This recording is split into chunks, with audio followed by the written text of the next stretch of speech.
Quick question. Sure. It's not multiplayer, right? They got rid of the multiplayer. It's just a Um, campaign, yeah. it's just the campaign. It's co-op. But yeah, the multiplayer is not on there. That is They're rough. still supporting Halo Infinite. They pulled That's still what they like the did with the the multiplayer side. MW2 remaster. They're like, nope, you're not getting the Yeah, multiplayer. We don't want to split our player base. We're going to just give the you this campaign. campaign. But that's kind Not of even what made the Spec game Ops or special. Horde. Yes, absolutely.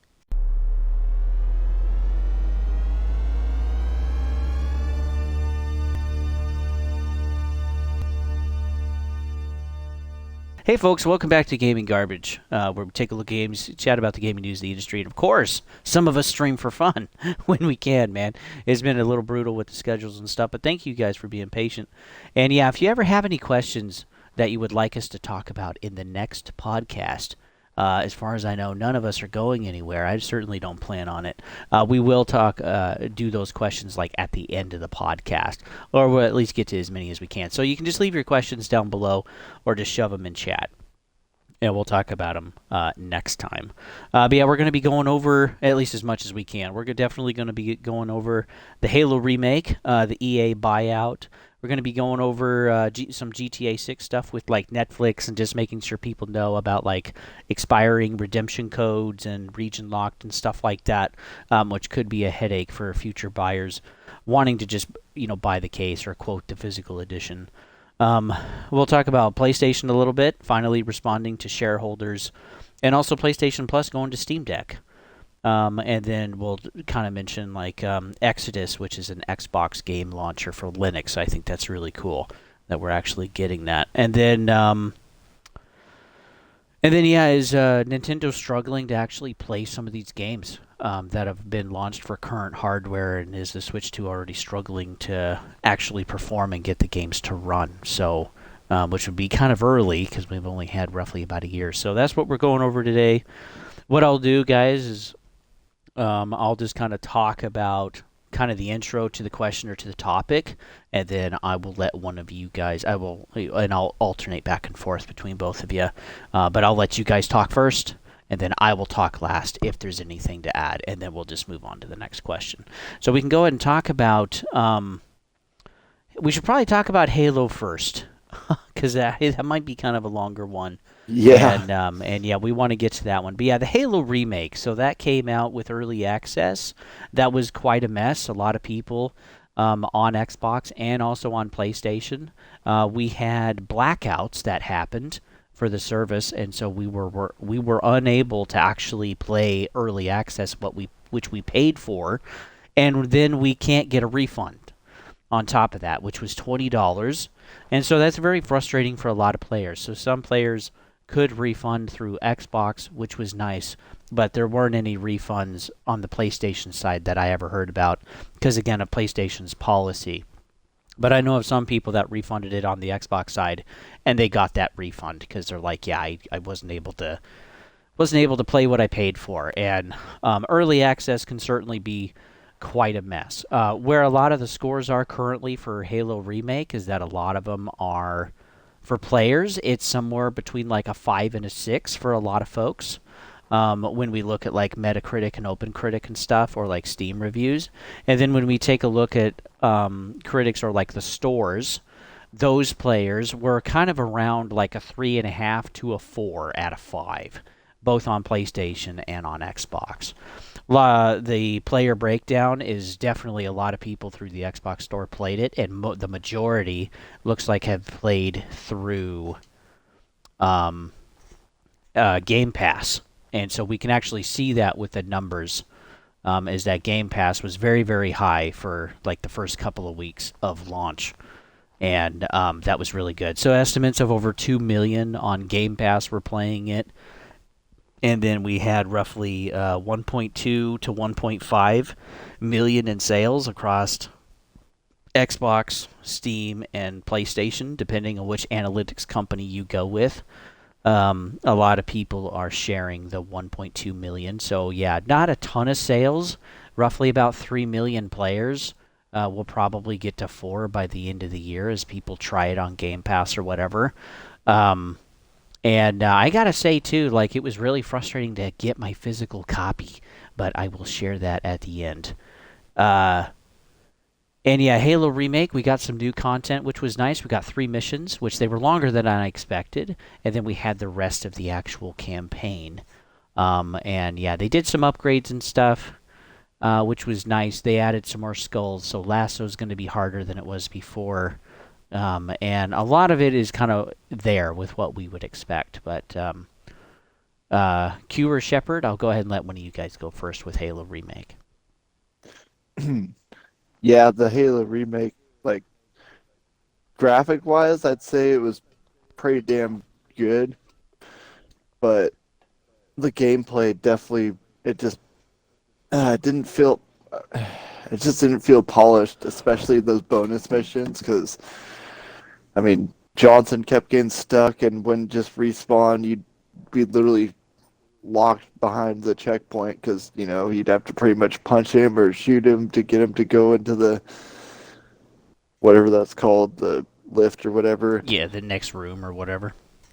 And also, I mean, I personally had an experience with. I mean, granted, I was on Legendary, but I had a hunter, pretty much Commando Pro from MW2, melee me across the room.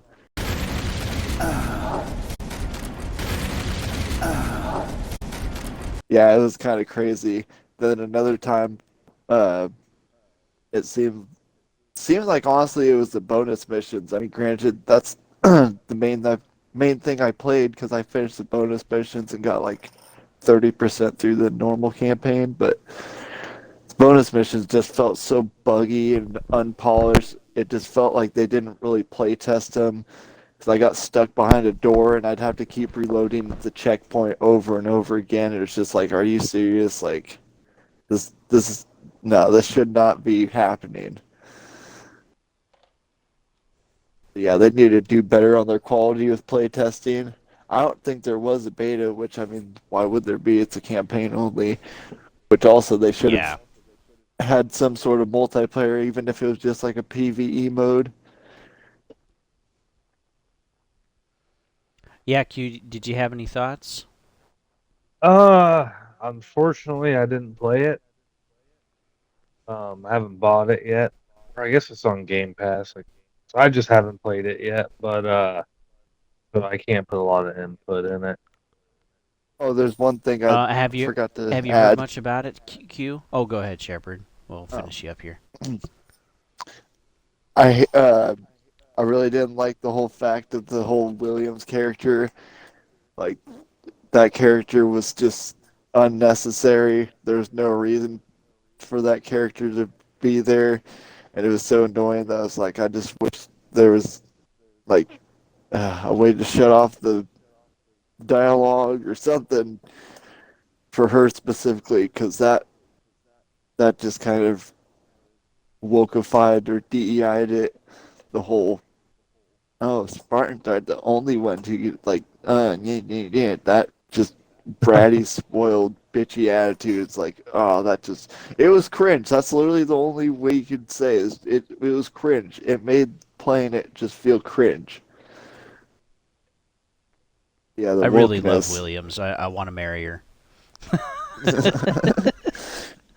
No, yeah, even her accent with the actress was really bad.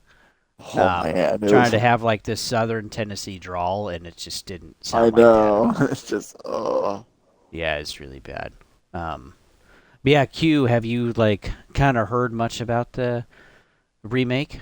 Yeah, my buddy played it, and he wasn't a big fan of it, which I was kind of disappointed because I was looking forward to playing it when I had a chance. But I've been so busy this week uh, that it just wasn't really in the cards. Um, but he was really disappointed. I think the biggest factor to him was that they chose not to do multiplayer, even like local. Like they didn't give an option whatsoever, and he didn't give me like too many details on the story or the gameplay. But he just flat out said he was disappointed. which I wasn't gonna let that persuade me not to play it. We're just getting Q's response here on playing some Halo Remake, and he wanted to have a response included with the editing and stuff. So hey, go ahead, man. How are you feeling about the Halo Remake? In so it being on Game Pass, I don't have too much to complain about. But if I paid like $70 for it, I'd be probably asking for a refund on the first mission. Mm-hmm. The And some people graphics did. are really good. I had to adjust some settings like DLSS. I think the frame generation is what was making it Oh, and look what good or platform are look you playing on? Just so PC people know. Yeah. Okay. on NVIDIA. So I had the frame gen on and it was just very stuttery. So I took frame gen off. It was automatically put on through settings. I didn't put it on. I'm getting like 100 frames per second in ultra anyways off the native. So that kind of fixed the problem. There was some visual glitches going on. Like when you first thaw out, there was like this window above your pod and had some weird light reflective glitch that was like a big rectangle. Um, Oh, again, weird. nothing to complain about too much, but there's just it's not super polished. Yeah. Is the only point I'm trying to make. And the You should have seen graphics it at launch. was real buggy. It's improved a little more. Yeah. Like Johnson doesn't get stuck as much, at least on like the Xbox version or like Series X version. Yeah, which is nice. But yeah, like that first mission we were playing crazy, and it was horrible. So Yeah, that first mission seemed to be the worst. Like now everything's really smooth. One thing I've noticed is like graphics are amazing. Um, really happy with them. Uh, the physics though seem really outdated to me. Like the NPCs when you run into them, they just easily slide. Like their legs don't move or anything; they just slide. So you mm-hmm. just keep pushing and it just slides them. Most modern games still have that physics where the NPCs will kind of act more realistically when you bump into them. Yeah, yeah, a lot of them will. Even lower studios add that, like indie games. So it's just weird. The physics seem Unfinished. I'm not necessarily unfinished, but outdated. Like it's some stuff I would expect from some very old games. Either the NPCs would slide, or it would be like running into a brick wall. You can, Mm. so it just seems really outdated, maybe slightly lazy. I don't know. It Well, just like I seems, would expect more like from a AAA studio supposedly that wants to make AAA games. yeah. Is that this kind of stuff would be like a lot more polished. One thing I did learn today, so I'm glad we're doing this, is that there were roughly 15 studios that were working on making the Halo remake. So it wasn't just Halo Studios themselves. There were 14 other studios that were outsourced, at least working on different aspects of Halo. And it's because they wanted to push it out quickly and get it done, but then you have all of these studios and like the management wasn't doing very well, or like the game director, because yeah, some parts seemed really polished, and then you have these other spots that are like really buggy. There's shader problems, chromatic filter, and like the film grain are just kind of like really blurry and making it look like trash. Optimization was fairly bad in some spots. There's like texture pop in, there's animation problems. And so, yeah, it doesn't feel like a finished product. But if there were 15 studios working on it, that's more than Call of Duty, by the way, folks. Then, yeah, you're probably going to have some of those differences in quality. But the game director, their job is to make sure that everything is congruent with each other and that it's all roughly the same standard and quality. But I think they just pushed it out too fast. I think that's the issue. I think so too. One thing I was disappointed in is I remember in the original, that the Warthog was a little weird to drive. It was like on PC, you point with your mouse the Mm-hmm. direction you wanted to go. This one, it is WASD, which would be kind of nice, but it's just, I'm finding it's really hard to control the Warthog. Yeah, Um, I feel like it's worse. Like I'm expecting it to be hard to control, but it's in a different way now because we're building it in Unreal Engine instead of the Slip Space engine. So like the physics are totally different, or just don't really seem to be there. And but yeah, now it's harder to control in like a different way, which just makes it more frustrating because now you have to like relearn how to drive that thing. I haven't driven a tank yet. The ghosts they feel pretty much the same, so I've gotten to drive a couple of those. yeah, I drove the But Ghost. I did drive the tank. Is it called the Titan or the Scorpion or something? yeah, the Scorpion, yeah, It actually feels good. cool. It's A or WASD, so it'd be your joystick for forward and reverse, left and right, and then the mouse or your right analog stick is your Canon and camera. So it does actually feel pretty smooth. The Warthog just doesn't. It's the only thing that I've really been been struggling with. Um, Yeah, just wait till the just four last wheel mission. That's gonna steering, be so horrible. it should steer pretty sharp, but it You doesn't would unless if you think. hit the e brake. Yeah, then you can actually turn. Yeah, I like the it's atrocious.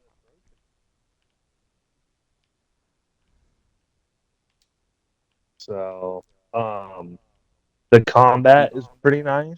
Uh, Yeah, what do you think of like the modern tweaks and adjustments to the weapons, like the assault rifle? It doesn't spray all over the place now. It's more like an assault rifle that you can use. it's very nice. Um, and SMG is yeah, sweet. It burns yeah, through the ammo. and I the amount of don't ammo believe you you're. get is huge, Yeah, I which do is find crazy. myself running out of it, but Yeah. at least the SMG. But I think it's really neat that you get to wield a sword now. Mm-hmm. I think it would be kind of cool to dual wield as well. But I don't know why Yeah. they didn't add that. Some of us were expecting that because again, we have some Halo 2 and Halo 3 weapons, but we can't dual wield. You also like let's say you really like a weapon like the brute plasma rifle or the brute plasma pistol, um, the red one, and so like let's say you wanted to carry two of the same weapon. Well, the game doesn't allow you to do that like the other ones did. Yeah, it's a little disappointing because it I mean, they're remaking the game, so they should add it. I'd like to know what the reason was. I don't know if it would have broke gameplay. I don't see how it could have. But Yeah. I will say, like, it does run really good on my PC spec, which or on my hardware. So that means it's pretty well optimized, um, Good. which is really well. It's impressive because usually when games come out I heard it was that are pretty on bad for the early access guys. was it? Yeah, it doesn't Yeah. surprise me because usually it's way easier developing stuff for consoles because all the hardware is the same. So if PCs, it's just there's so many hundreds and not thousands of combinations that your consumers are going to have. They're not all running the same hardware. So the fact that I'm getting 120 frames constant and native 4K Ultra, not gonna lie, I'm pretty impressed. Because usually I'll average in a lot of heavy graphical pushing games around 80, 70 to 80, Okay. Yeah. which is still really good. I mean, we're talking 4K. If I wanted, a lot of people that are getting, you, or like 120, 130, they're in like 1080p or 2K, but 4K really does take a lot of horsepower to run um, above 60 frames per second. So I'm actually getting double the frame rate that I thought I was gonna get. So tells me it's pretty well optimized. I don't think Yeah, it's they've had two patches so far. I think the first one was to address optimization issues, and then now they're working on fixing some of the bugs. But anyway, was there anything else? Yeah, it's missing the replay value. Um, Yeah, the multiplayer. so Preach, brother. I don't know what I think that they maybe just don't want to risk opening servers, investing that money on the servers because they weren't positive that it was going to sell. That's the only thing I can think Mm-hmm. of. I was thinking too. Maybe they're quickly wanting to move to another project. As this kind of like this remake is kind of like their trial run with Unreal Engine, and they're wanting to quickly move to the next game that's going to be bigger, or maybe have multiplayer or whatever. Because yeah, they're going to work on something. It's not like they're done. And quote, I do want to reiterate this too: the layoffs that they had were we're only 3 or 4 people so far from the studio. So I'm seeing a lot of videos of it's like, oh, they had layoffs, but like Obsidian layoff tracker, they've been tracking everybody since I think 2021 or 22 that's been having layoffs, and Halo Studios doesn't even show up. The only reason we know that people were laid off in the first place is that the individuals said on LinkedIn or their own X accounts or whatever that they were laid off. And it was some of the middle management. So it wasn't like regular coworkers or regular employees, the devs, really building a lot of this stuff. But a lot of it too was also outsourced to like 14 other studios. I don't know the names of those, but yeah, a lot of outsourcing to get that out the door. I kind of think they were having some issues in the beginning with the reboot of the studio and switching over to Unreal Engine. And so I think they're like, well, we need to outsource some of this so we can actually get it out the door on our timeline that we want. And so I'm going to look more into that, and if I find something, I'll share it. Yeah, I love to hear it. So, yeah, oh, man, aren't the graphics do look good on it? The lighting's really good. I really the love when a smoke is plasma good. grenade goes off, and you look at the floor, dude. That is cool. It is. Like I haven't oogled over graphics in a long time, but that's pretty badass. No, I really like that. not by any means a bad game, and I think the Metacritic review was around 80%, Yeah, it's like an which I 80. think is very, very spot on. Yeah, Because I think people are going to be harder on it because it's Halo. So like we myself. have Because I gave it I'm giving it about a 6. a 6. Yeah, because see, it doesn't have the replay value, and then it had those progression bugs in the very beginning, which they've fixed most of those by now. But yeah, at launch, it was a pretty rough game, pretty unpolished, and then yeah, it just has the campaign.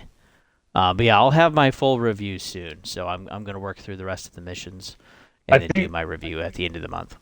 Yeah, I think people should. I think it's kind of fun to see it in like current graphics and see it in Unreal Engine 5. It's also 343 Industries rebooted as Halo Studios, and so yeah, they need to show kind of what they can do, and they need kind of a guinea pig game to build a game in Unreal Engine because they've never done that before. They got rid of the slip space engine, and so yeah, I think it's good that they build something as kind of practice, just to kind of get used to Unreal Engine because it's really big. There's a lot of different tools, and there's a lot of like things that can speed up production with like AI tools and stuff too. But it is a kind of finicky engine with how big and bloated it is with stuff like lumen and nano textures and all of this. And I don't even know what they've added recently, but we're at Unreal Engine 5.6. So we've had like 6 different versions of stuff that they've added to make it easier, to make it faster, and more flexible with what devs want to do. But there is also like a level of quality that I think, and kind of finesse with the engine.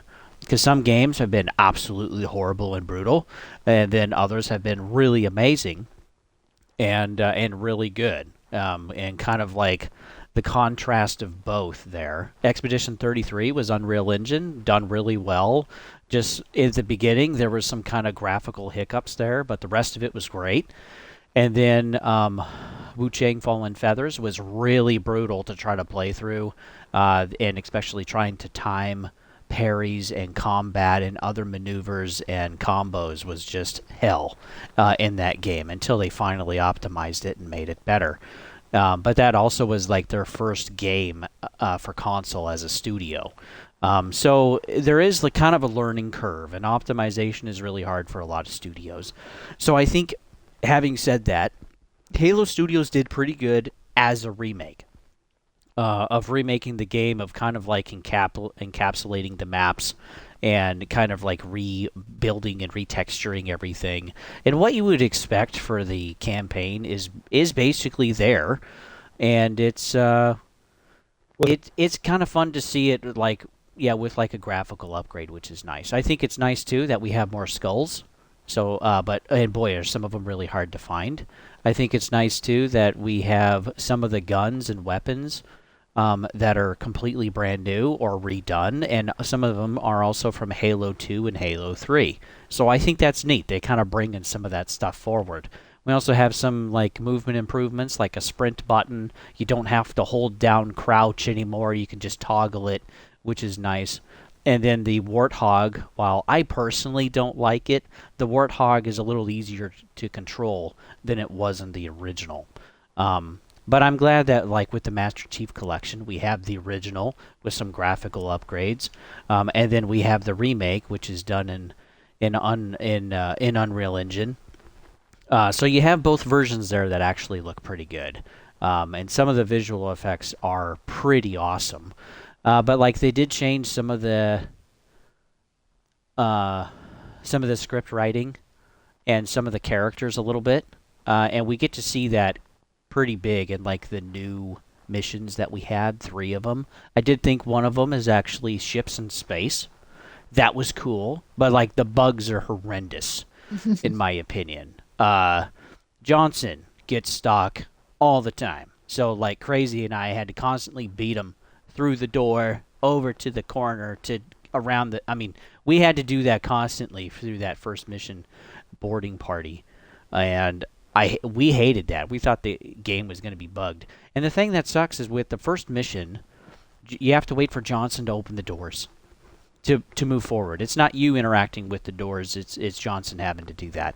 The other thing is some of the Banshees get stuck or disappear. So instead of actually fixing it, they patched it to where the Banshees just automatically fly away after a couple of minutes, What? whether you shot them down or not. But they still get stuck and like wedged into stuff, and it's not great. There's issues too with like hitbox detection, like what Shepard was talking about. It's like you clearly hit that guy in this particular spot and it didn't count, or you get smashed across the face halfway around the room, and yeah, clearly he did not get hit, right? But he's dead anyway. So there's definitely some bugs like that. And from a studio that's trying to come across as like a AAA studio with premium, making a premium product, it's not coming across that way at all. And I really don't think that should be acceptable, especially when people. And then the whole early access debacle is frustrating. And it's like for $70, it's not worth $70, and I don't even think it's worth 50, because Like again, 40. for 30 or $40 is probably what I would pay. And like the new missions are cool, and again, the Unreal Engine is neat. I think like the plasma grenades going off is some of the coolest effects I've ever seen from a grenade blast. It does look pretty awesome. But I think too that like the difficulty levels are adjusted downward. And also they've changed like the assault rifle, which I enjoy using now, because it's actually a lot more pinpoint accurate. It doesn't just blaze all over the place. But then that also changes the game. And so there's a lot of little changes that have happened with combat or how some of the guns work, or like being able to activate my overshield or cloak when I want to instead of just when I touch it. And so it kind of changes these little teeny things in the game, which is fine, but it overall makes the experience easier, I feel like, in most cases. And then I feel like the difficulty levels for legendary and for heroic are actually easier than the heroic and legendary levels of the original. But one of the things that is cool is like you can actually have 4-player online co-op now for these missions. So you can shove all of the skulls on, which there's 39 or 42. There's quite a few that you have to find compared to, I think, what we had like 20, I think, before. So Lasso's definitely more difficult than it was before. And yeah, it's kind of fun for what it is. But I gotta say too, like some of the changes with characters or adding them, like Williams, is very frustrating. She's a badass. She's a boss bitch, someone you'd never heard of before, and you're supposed to see her as an amazing character and equal to Chief, and that's just not going to happen because we've had 25 years of Chief, and she's better, and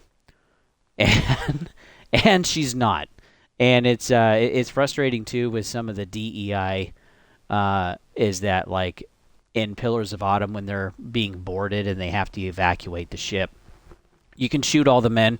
I'll put the clip here as. Is this the new Halo? He could just kill NPCs? That's it. I'm shutting you down. Wait, you can't kill the women? Wait, you can't kill the women? I'm so confused. Okay, 2 women. That's a dude. That's a dude. That's a dude. Oh, wait, what? What happened to equality? But you can shoot all the men seated at the consoles, but all of the women are perfectly fine.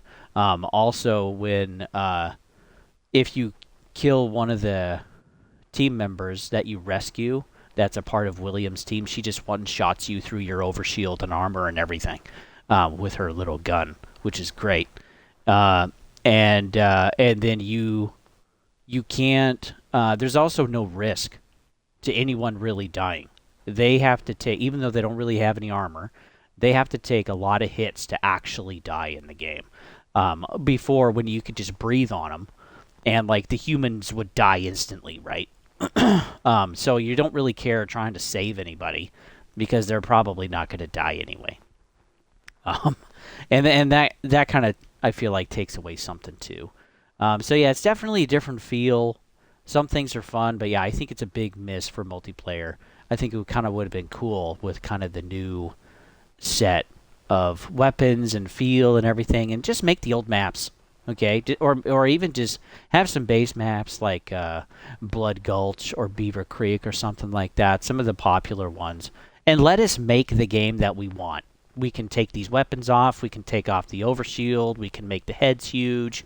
Okay, we used to be able to do that with the original, and it'd be really cool if we could have done that with multiplayer again with the remake. But yeah, I think it's a huge missed opportunity, and they probably want to keep Infinite multiplayer going because that's like the main focus right now. But yeah, I feel like with multiplayer we've just lost a lot with Halo, and it'd be cool to make our own modes, to make our own drops, to make our own games, and tweak the maps, and that would have been, I think, really neat. I think that would have kind of like sold the game because, yeah, as Q said, it was a multiplayer game, and the co-op was fun, and that's what sold it. It was the experiences you had with other players. That's what was cool about it, and it's completely missing that. And yeah, I just think that kind of sucks. So my review is coming. Crazy and I are going to work through the whole campaign. I'll probably work ahead so I can get it out by the end of the month. But yeah, that'll be coming in, a couple of weeks. Was there anything else you guys wanted to add? Not that I could think of. Were you able to get your disc or whatever? Oh yeah, thanks for reminding me. So I pre-ordered the disc because I wanted a physical copy. And what was cool is that I actually got a commemorative 25th anniversary coin, which is really neat. I wasn't expecting that at all. It's not like it's made out of anything super fancy. It's just pewter, I think. Maybe some kind of multi-alloy. Anyway, so that was kind of neat. So I have that sitting on my desk. But like trying to get the physical game, I ordered it for Xbox, and the manager at GameStop called me and said that they didn't actually have my game. It wasn't shipped by the publisher. And talking to her, I found out that they have had this problem through pretty much all of 2026. Is that a game is coming out, people come in and pre-order, and this is not just my local store. This is like at least a regional problem, because she's been able to talk with the district manager, which is multiple states in the United States, and she's finding that pretty much every store is having this problem where there's enough pre-orders that the publisher, regardless of who it is, whether it's Resident Evil Requiem, Mortal Shell 2 right now, which is I think coming out at the end of this month, they already know they're not going to get enough physical copies. And then also Halo Remake is just some examples. There's not enough actually shipped. And the publishers know that because GameStop tells them how many they need, and they just ship them as many as they have. So there's actually more demand for physical copies than what's being portrayed in the news media right now and by PlayStation. And also Square Enix and Capcom and Xbox and Nintendo. They're all coming out and saying, there's tons of digital sales, but again, they're not telling the whole story. But there's for big IPs or unique first-party IPs, there's pretty big demand, and GameStop and other retailers just can't meet it. And so, I wish the publishers would actually meet the demand, but they're choosing not to. And when they ship the distros to the stores, they know there isn't enough copies. And so the manager at GameStop here, she believes what they're doing is they're just picking one or two customers per store and hoping that word doesn't really get around and nobody figures it out. Because one or two people isn't going to make a big splash. But when you're talking about 500 or 1,000 stores in a district, and multiply by 1 to 3 customers, and they're not getting their physical game that they pre-ordered, that's kind of a lot of pre-orders. And I just think that's interesting. But physical demand is still definitely a thing, and I think it's more than it would have been if Sony hadn't have made the move in the first place. But here we are. So. I did finally get my my physical copy. They found one for me and called me a few days later, and I went and picked it up. Awesome. Yeah, so that was nice. And it's actually, it's if I remember right, it's pretty much all on the disc. You have to download some graphic improvement files like the 4K textures and stuff as the patch, but the patch is quite a bit smaller than the data on the disk, which is nice. So anything else, guys? Yeah, I got something to add. Sure. Do you think that them ditching multiplayer on it really holds it back to being a big success? I personally think it does. What about you, Shepard? Yeah, I would agree just because kind of everybody's all into the multiplayer, everything, and also, like you were saying, it's what it was known for originally was the multiplayer. I mean, I think so. Don't get me wrong. The campaign, the story is what I play because I didn't really have access till later to multiplayer. And I'm sorry for your childhood. Right. But what I will say is I remember the campaign was a very memorable part of my childhood. I mean, I can still picture a lot of the missions in my head right now. It's been 20 years since I played. Yeah, it's memorable, which is cool. And it sounds like it's just fallen short, which is unfortunate. But I mean, I even with all these mixed reviews, I'm still excited for it. Yeah, that's why I still wanted the physical copy. Is I still want to own the piece of history of the remake of Halo 1. And I do hope they remake without the Williams. They can leave those characters out. But I do hope that they remake Halo 2 and 3 or ODST That would be neat. I think it'd be cool to see like a good facelift, but like we would LAN. We would get all of our 360s together. Each 360 had a TV, and the biggest Halo LAN we had was 13 TVs. Dude, it was freaking amazing. And like we all jammed in on that map and played all night and drank a whole bunch of Mountain Dew until we burped and belched everywhere. And it was so awesome. And like that was a really fun night. We played I think for like 6 or 7 hours straight. And we like tweaked the maps and we changed like we had like shotguns no shields on Beaver Creek. That was a favorite one. Or doing Blood Gulch with snipers. And yeah, that's just what we did. And that was really fun. And it was cool too because the game was also quad screen for couch co-op, which was really neat. So you could have four boxes on your screen, just in case some of the younger audience doesn't know what I'm talking about. And so all of you could play right there on one TV, which was really cool. And it was super easy to hook up. You didn't have to have online. You didn't have to pay to play online or anything. You could just have your own controller. And we had some friends that did that. You know, they couldn't afford the games. They couldn't afford a 360. But they would buy an Xbox controller for the LAN parties. And yeah, that way we could include them too, which was cool. And we loved it. And that's just something so iconic that we did. And there's a picture floating around that at one point there was I think it was 1 million people online at any one time on the Halo servers. And that's how big of a multiplayer game it was. Because they used to give you a world map and dots with where players were at any given time, and then it would give you a counter at the bottom, and it was over 1 million players playing Halo that night or whatever. And yeah, it was just such a big IP, and it was really big for first-person shooters. A lot of people say it was COD, but I personally think it was Halo, and that's just what everybody played. And yeah, not having the multiplayer in any aspect, or even if that was just a separate bundle that they did, I think would be cool. But I think they wanted to kind of like make the game in 3 years, push it out, and work toward their next project, whatever it is. But again, I hope it's not just a ton of remakes, right?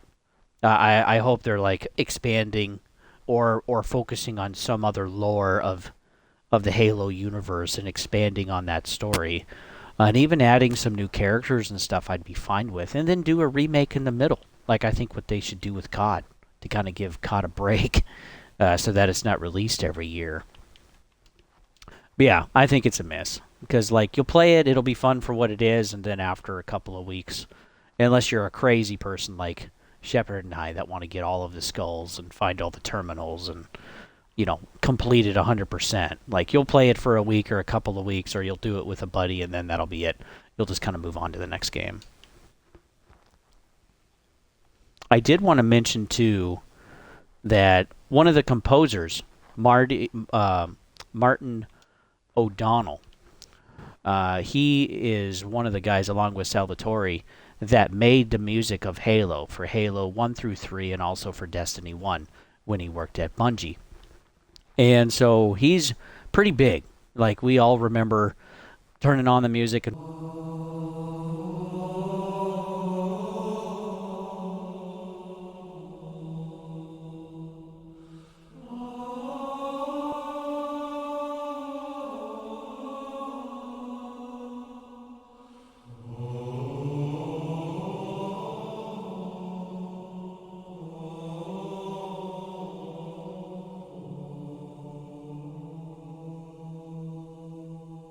and you'll just sit there and listen to it for the first 30 seconds or whatever before you start your game. And yeah, he was invited to SAC Anime, which is a convention, and they were doing a 25-year Halo anniversary. Well, he's campaigning for political office, and something that he said that he explained on a podcast was taken out of context. Well, they basically uninvited him. They said, "Hey, we initially invited you, but some members of the some of the staff that are LGBTQIA plus are not comfortable with you being here, and so we're not going to have you there. And they didn't talk to him about it. And for him to not be there at the 25th anniversary or be able to explain himself with his own platform running for office, I think is just frustrating because some of the other actors and actresses, like Cortana or the guy that plays Master Chief, John, they both said that, yeah, O'Donnell's going to be here. And O'Donnell was just kind of frustrated with, realizing that, like, we can't have disagreements or we can't have different views on stuff and still be friends at the end of it and just play video games and have a good time. Is that just, politics just kind of has to ruin everything and make it worse. And yeah, it's ruining conventions now too, which I think is sad. And because when you have somebody, whether it's the music, whether it's the level designers, whether it's the storyboard people making the story, like, you want to have everybody there to be able to talk and meet the fans and ask questions and all that kind of stuff. And when you're taking things out of context, unfortunately, when his own platform is there online, and you're just taking it from someone that has a hit piece that doesn't like him. That's what he thinks anyway. It just kind of ruins the experience a little bit. So I just wanted to add that. Was there anything else for Halo?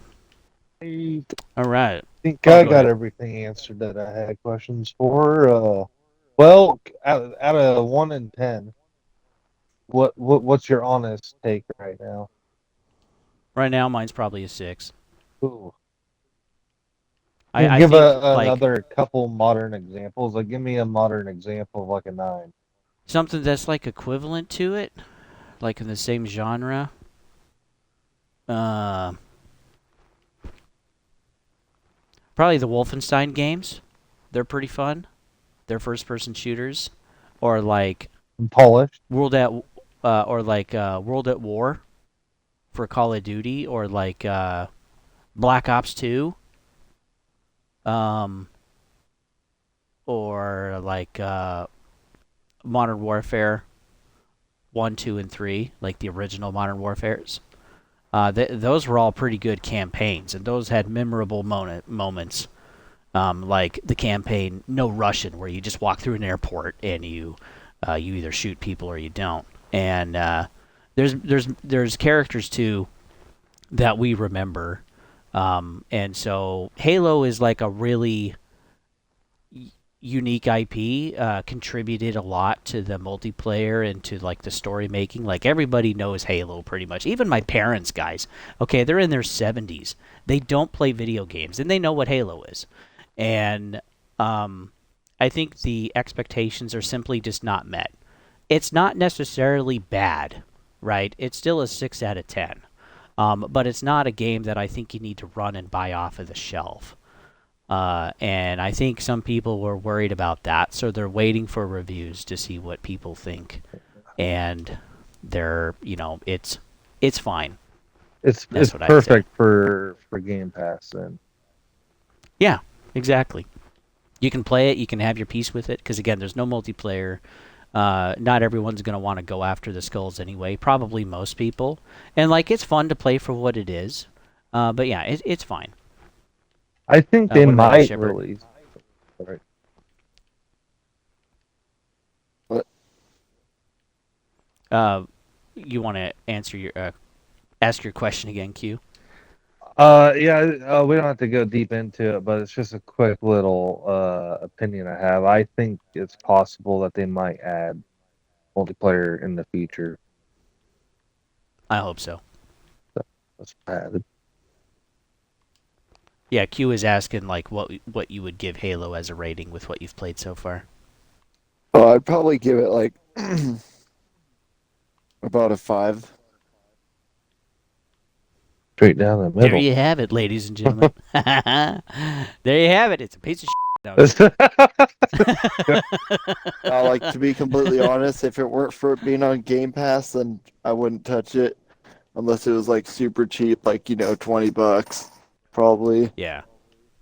Like, it's cool, the graphics and the Unreal Engine 5 and stuff, but like, again, it's just a campaign, and you know, after you play it, get all the skulls or whatever, it's kind of just like okay. Man, preach, brother. like That's exactly. it is cool that they added where you can have 4 players. I definitely like that. Yeah, So you that can is actually cool. play with more people. But yeah, just kind of mid, And I yeah, the guess. extra skulls and like adding some of the Halo 2 and 3 weapons, like that's neat. And some of the quality of life improvements. You know, you can sprint. Some of those missions are pretty big. It's nice to be able to sprint and just hurry up a little bit for dads like me that don't have hours to burn at any one time. But yeah, Yeah, I wish they I would have give it a had 6. He sliding. gives it a 5. You know, yeah, it'd be kind of interesting. Yeah, just to really modernize it, since they started adding the aim down sight on all the weapons, like what was it, Halo 5, I think it was, or Yeah, no, it was something Infinite. like that. Or was it Infinite? Yeah, Yeah, it was one of those. But yeah, Q, I hope you're right. I hope they add multiplayer. Because that would make me jump back in again. Like, I'd want to... and, too, if they could figure it out, I don't know if they could. You can split screen the co-op, which is cool. Well, you can. But, yeah, but you can't do... like, 4-player. But you can do 4-player online. But, yeah, you can split screen on the TV, which I think is neat. Because, yeah, we don't have a lot of games like that anyway. And with how graphically demanding Unreal Engine is, we don't get a lot of split-screen games with Unreal Engine, maybe ever. But, yeah, we do have that. We do have that option. Well, let's see. I got the thing right here. Let me look it up. Yeah, co-op, 2 players. Online co-op is 2 to 4. And it's cross-play on top of that, which I think is a great move. I think every game from here on out, to include the platforms, if there's going to be more than just one, they should make it cross-platform. So, like playing with Crazy, I didn't have any problems connecting with him. It was great. And he's on a PlayStation and I'm on an Xbox. The thing that I do think is frustrating is that you have to have 2 accounts in order to play from your PlayStation. So it's a little convoluted, but you have to make like a Halo account or whatever so that you can register with their cross-platform friends list, kind of like with COD. And then I think you had to have another one in order to like redeem some of the skins and stuff. I guess that's interesting too. There's some of the skins that you can redeem, and like the studio has released some codes for new skins, and I think they've done this because of how negatively the feedback has been. So they're like, hey, some free skins. So like they have some skins that they've released. I think there's been 3 or 4 of them, and I've gotten them all. And I like the Damascus skin with like the red visor, dark red visor. I think that looks kind of cool. So like I have that when I'm playing. Of course, I can't see it, right, because it's all first person. But they do. One of the skulls is a third person view. I just haven't found it yet. I completely forgot that I had issues with me and like getting dumped from the like Halo few times when I tried it with my buddy. Oh yeah, chat about that. Because like first of all, it would just have no warning. It would just dump me from the fire team or dump my other buddy from the fire team. Like, and we're both on Xbox Series X's. I mean, I had my Ethernet plugged in. We tried to test our NAT type, and it was open. So, yeah, it was you should have. It was frustrating. Perfect. But I mean, it hasn't happened the last times I played. So maybe it was just something that was, maybe the servers were just overloaded, or I don't know. Yeah, maybe they fixed it. Yeah, there were a lot of people on Game Pass. And I don't know if they were cloud streaming it or doing it through PC or whatever, but roughly the sales breakdown is that there's 900,000 through the Xbox, which is PC and console. We have about 500,000 on PlayStation 5. and then about 215,000 on Steam. And so that's where we get that 1.2-ish, 1.4 million copies sold. And I do think more copies will sell as it gets cheaper. Or it's on Game Pass. People will try it for the month, or they already have it and they'll give it a shot. And there's roughly 35 million on Game Pass, at least as of January of 2026, according to a UK outlet that keeps track of it as best as they can. And so, yeah, there's roughly 7-ish percent, 8% on Game Pass that tried it within that first week of launch. And then there's another 1.2, 1.4-ish million that actually bought a copy. And then there's people like me that did both. Where I played on Game Pass until I could get my physical copy and then actually have the disc. But yeah, could have been better. Hopefully they learn the lessons and make the next game, whatever it is, better. I will say, too, that like a multiplayer standalone game, which we don't know exactly what it was going to be. God, I hope not another extraction shooter, please. But it was called like Invictus or something like that, or Evictus, or I can't remember. It was some kind of weird name. But that was actually canceled. And that was also being made by Halo Studios. But yeah, it was just kiboshed. So, probably by Asha Sharma. So yeah, maybe there was supposed to be a multiplayer version or something that would attach to that, but that ended up getting canceled. Same with Project Fantasy. When Microsoft started having their layoffs last month. We can talk about the EA buyout. So technically there's 3 entities that are buying or coming together to make a deal to buy EA. Well, that officially happened now. It's official, but the private or public investment fund out of Saudi Arabia bought the majority of the influence. They're going to own 93% of the influence and stake of EA, and so EA is one of the bigger publishers. They roughly shove billions every year through their coffers. They're usually pretty profitable. And they're most known for their sports games. And again, they release those every single year. But, yeah, are we kind of excited about this? Are we kind of indifferent? Or are we hoping that some maybe older IPs like Dead Space kind of get rejuvenated and come back? Or some of the single-player stuff?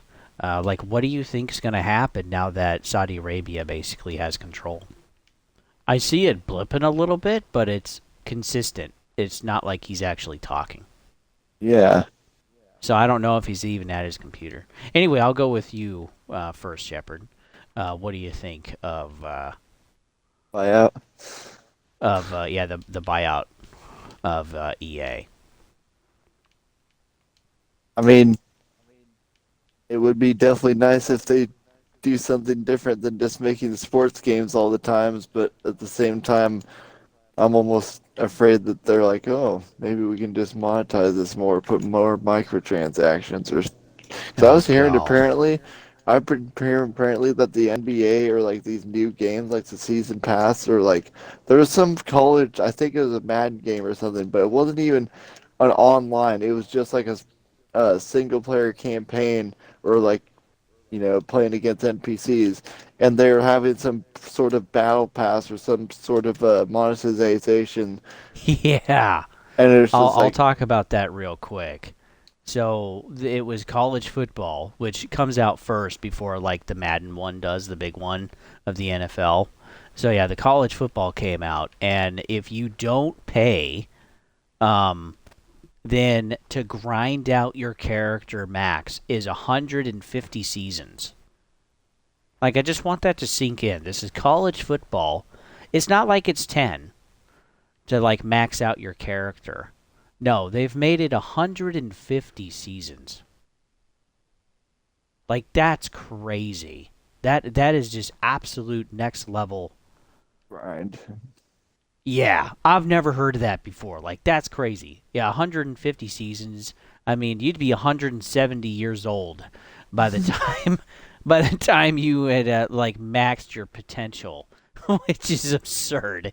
And so yeah, their solution is, hey, buy this stuff, and you know, we'll get you to speed up there. And even if you get your character to like 80% or 85%, you still have to spend like $50. And this is per character, guys. That's So yeah, the insanity. amount of money that they're asking for a game that they release every year, it's like, no. And EA, I think, really stepped on some people's toes because they had given some like access, early access to some content creators that always do Madden. And a lot of the big ones were like, EA, what are you doing? Like, this is no longer a game. Okay, this is just making people pay more. Pay to win, basically, like you said, a single player game. And, yeah, which is so disgusting. Per character. And, yeah, it's just that kind of absurdity of why I just hate live service. It's a good idea in principle, but yeah, the execution has been awful, and EA is a great example of that. And I do hope that, like, some of it does come back to where we have, like, maybe we can finish the Dead Space series and actually remake all of them. And then make Dead Space 4. I think that would be really cool, because Dead Space 3 has a cliffhanger, and they could totally do something with that, and that's what we were expecting. Well, and then the live service push hit, and then EA was like, well, we're just going to do a bunch of live service games. So, frick you, EA. I was a big fan of Visceral, and I was super excited when they were making those games. And then, yeah, you shut them down, which was great.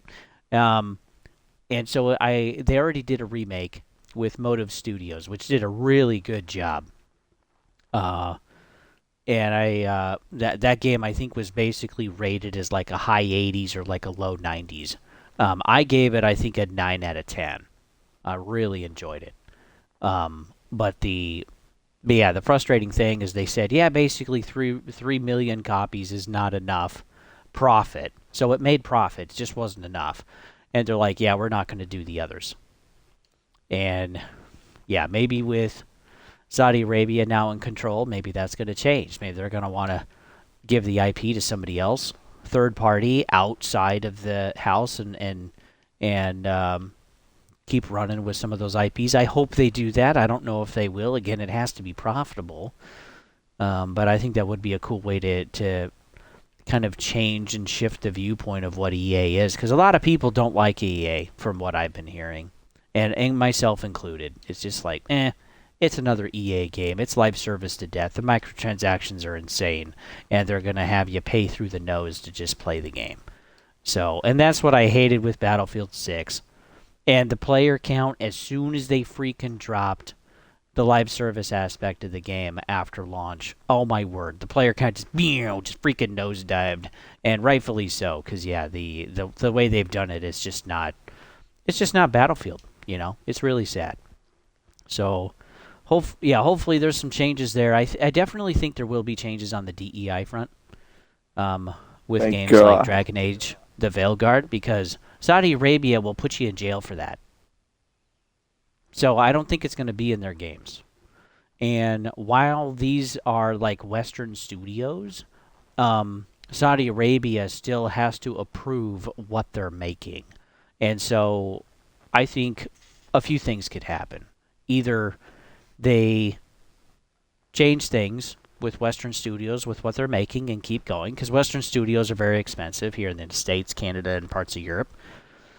Or they shut them down and move them somewhere else, or start up new ones somewhere else, which would definitely be a heck of a lot cheaper.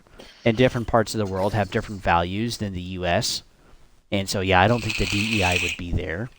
Or they kind of keep doing EA's playbook to see how it goes. And if it goes well, don't change anything. And if they think they could make it better, then change something. So we could kind of see a lull before really anything happens at EA.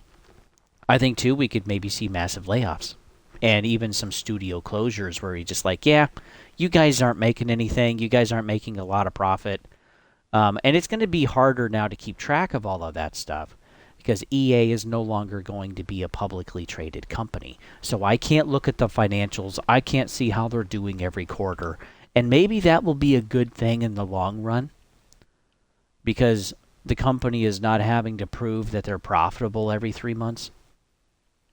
Maybe now they can actually have some time to just make some games and not worry about that and be a little more behind the scenes. So that might take some of the pressure off anyway.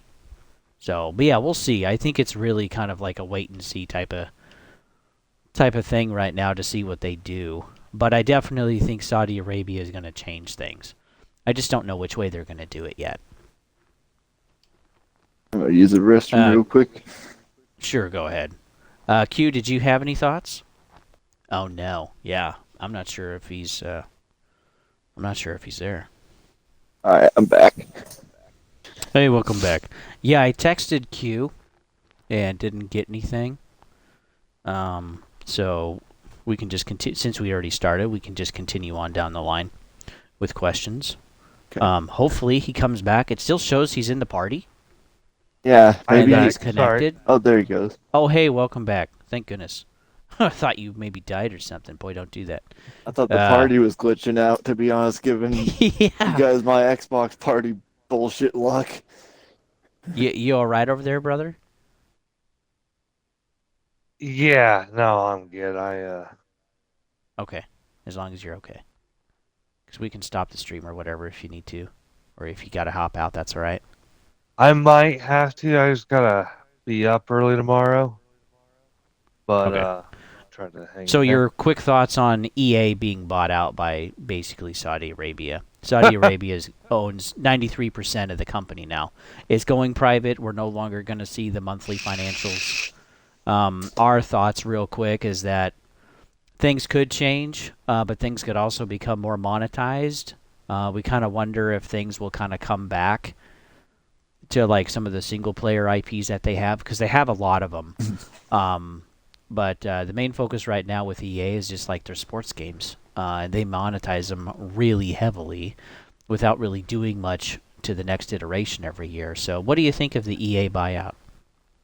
I think they sold out years ago.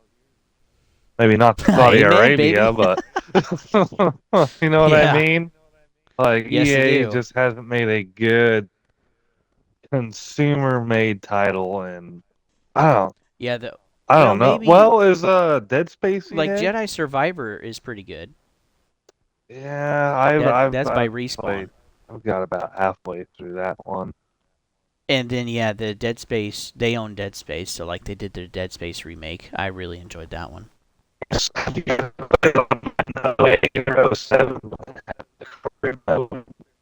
was just really back on the Xbox. Cut up really bad. Yeah, you're breaking up some. You were saying that like the last time you played was like 2007, I think. Oh no. Difficulties. Yeah. Maybe they're resetting the tower. Usually they'll do that around 12 or 1 though. Like I'll have drops in my bandwidth real bad. Oh yeah, I know. For like 10-15 minutes, and then it'll be fine. So it's like they're cycling the towers or whatever. But go ahead, brother. Can you hear me now? Yeah, we can hear you. My headset's bugging out. I think it's my headset. Oh, dang.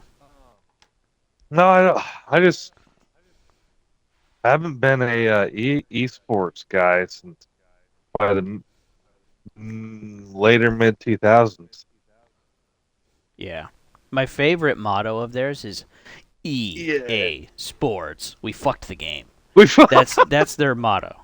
That's how I felt about a lot of their stuff, and like the monetization just continues to get worse.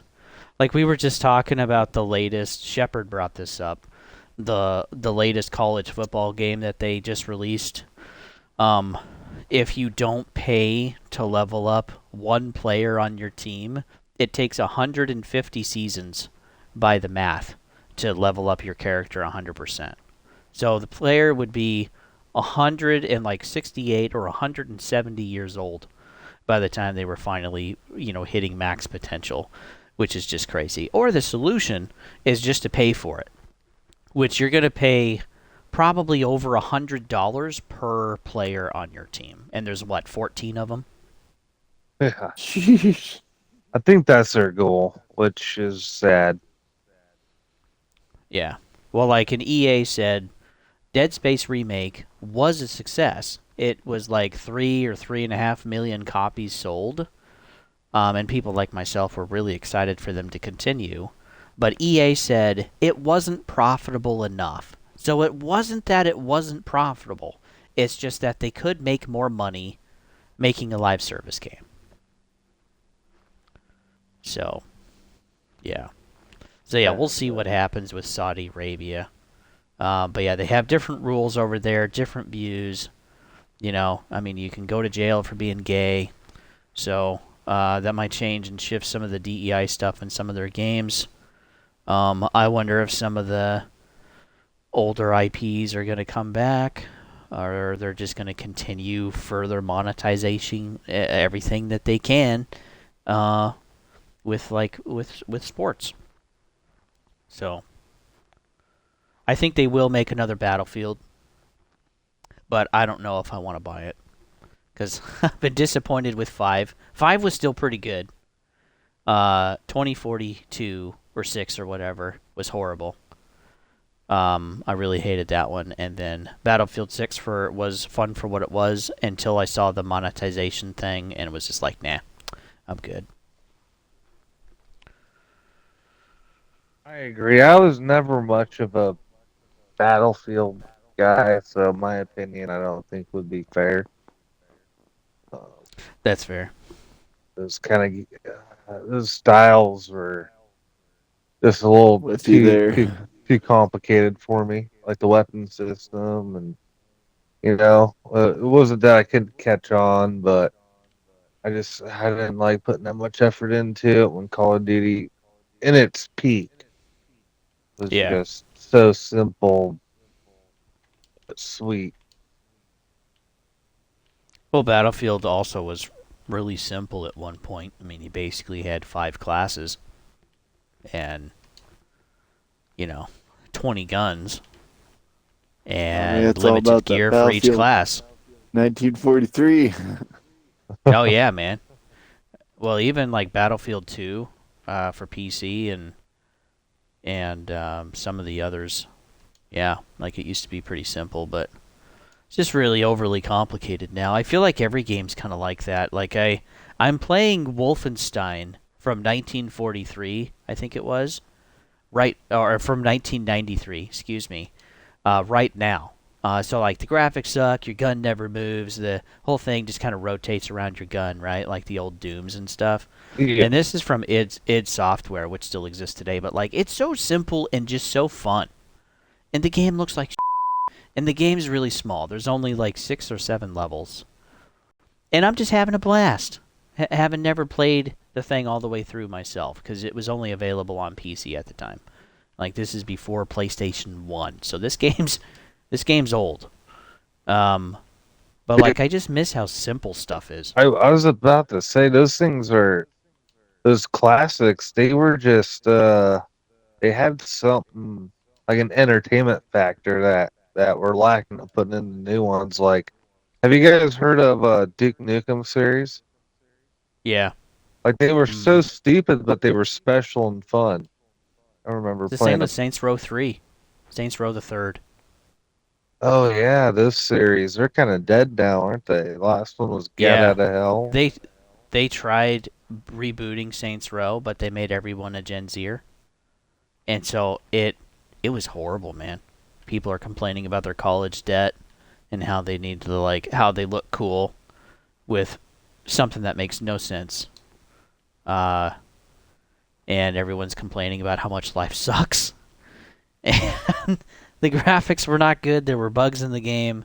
I played it for a review. But boy, I couldn't get very far. It was wacky, but it was not like a fun wacky. It was annoying. So yeah, I don't think we're gonna get another Saints Row anytime soon.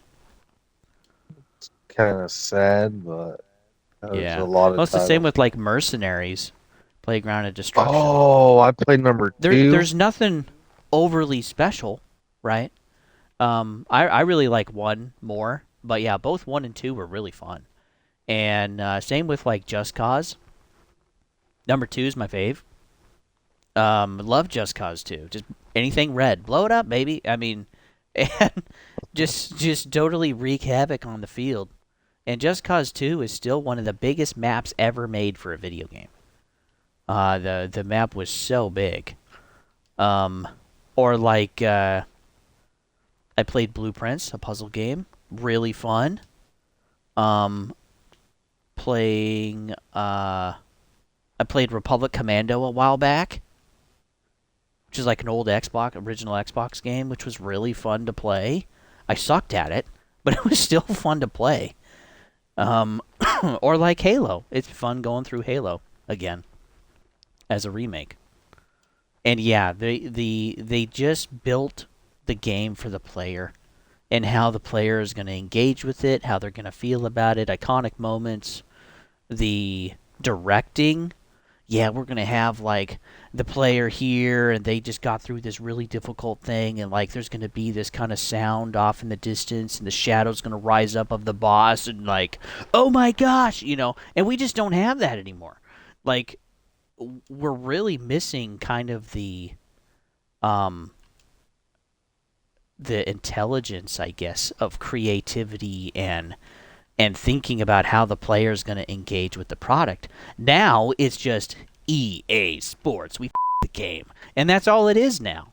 And it's just monetized to and I hate it with a passion. I have built my channel off of just hating live service, basically, and yeah, it just really pisses me off because, but yeah, playing an old game that's over 30 years old, it's fun, you know. And what other game has swastikas in it? Good gravy. Like the censorship just isn't there. I'm not saying I'm one of those people, certainly not. But boy, I just miss how we could just have games be games. And you're just in this one in Wolfenstein, you're just shooting a bunch of Third Reich Germans. I don't think I could use the N word because I'm sure YouTube's gonna ban me or block the video or whatever. But yeah, it's just kind of a bummer. I miss it. Yeah. Anything else with EA? I wish they would do a good Need for Speed game again. I definitely enjoyed Need for Speed Heat, know. but that weird one that they did was Well, and didn't they Unbound do or Skate? whatever. Oh yeah, I forgot they did the Isn't Skate theirs? They made like Skate a live service or some bullshit. I can't remember. Yeah. It's still fun for what it is, but yeah, it's just not the same. Let's see. I feel like it just suffers the whole free-to-play issue. Oh, it's Yeah. free, so we can screw you over with a bunch of microtransactions. It's like the mobile game, $1,000 skins and mobile game whatever. motto, basically. Yeah. Do you guys want to talk about Nintendo, PlayStation, or GTA 6? What's next? GTA 6. Alrighty. GTA 6 is going to have region-locked codes for PlayStation and not Xbox. Don't really know why. It's also not going to be a Steam problem either. It's just on PlayStation, so I'm not really sure why that is, but that's just to let you guys know that is going to be a thing. So make sure you buy in your region, otherwise it's not going to work. The other thing, too, is that all physical copies do not have a disc, even though it was promised by Strauss Zelnick in May of this year. It looks like we're not going to get one at all at any point in time, which I think is a bummer. It's not like all of it would fit anyway on the disc, but it'd just be kind of nice to have one. Again, with all of the digital-only stuff and, the things already that we've been struggling with, the online checks with all of the companies and the licensing that you buy even with Steam and etc. I want to share, too, that the redemption codes inside the physical box, not only are they not going to sell, they also expire within 179 days. So eventually, if there's physical copies out there and you buy one and the code is expired, you just wasted your money. Congratulations. So be aware of that too if you want to buy the box. Also, we found out that it's had a partnership with Netflix. This is probably the bigger story, and that this is going to be like, quote, trailer 3, though it sounds like it's going to be roughly 20 or 30 minutes, more like a showcase.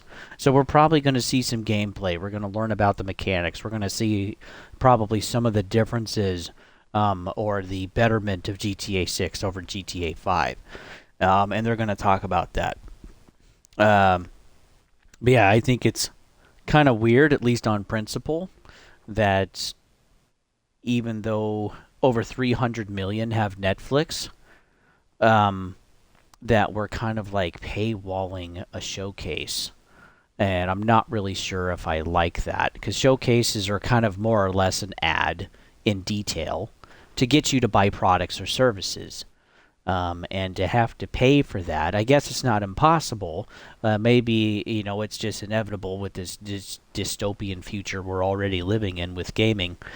Maybe this is just kind of the start of that next monetization plan for gaming, is that we paywall the showcases now. Because if it becomes successful, at least by numbers, with EA and Netflix, I think more publishers will continue to do that, or make deals with Paramount, or make deals with Disney, or some other kind of like platform to try to get stuff onto their thing. Because they need to have ways to try to grab more people into their platforms anyway, to keep them growing. And gaming is getting really, really big. We're almost 200 billion a year.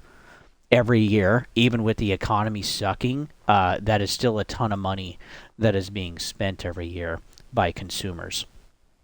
So I don't know. I think that's interesting. It may not be great. The other thing too that I think is interesting with this Netflix GTA deal is that GTA didn't go to any of the actual games journalists, like IGN or Eurogamer or Polygon. They actually went to a streaming company.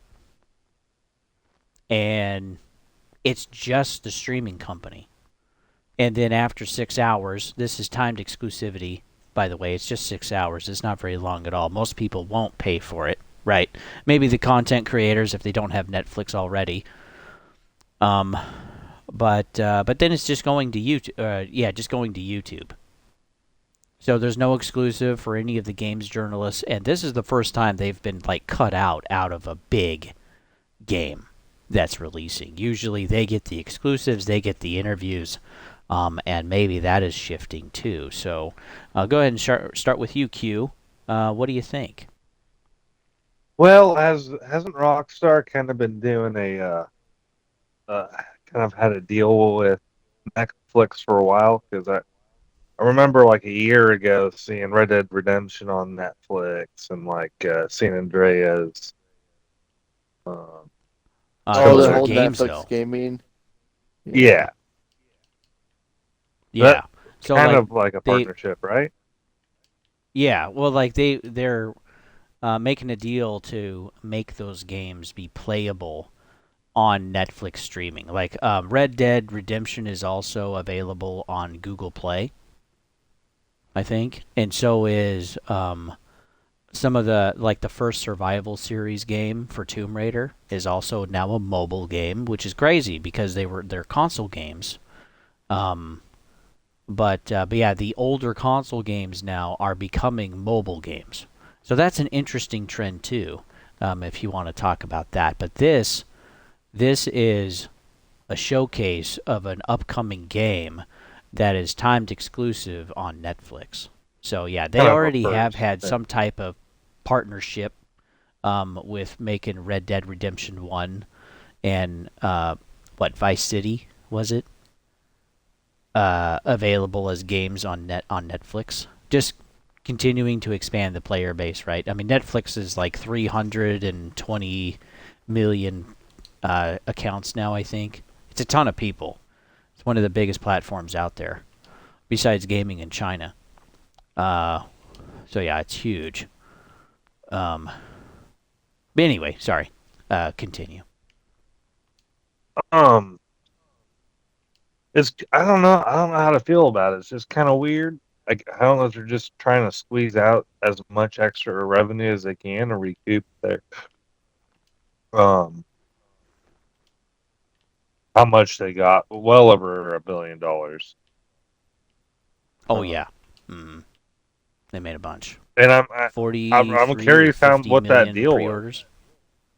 Like what did Netflix pay to showcase something like that? Yeah, I think that's interesting point too. How much did they pay? Because they're they already got money with pre-orders with GTA 6, and then And Take Two is even going to get more money now with their deal with Netflix.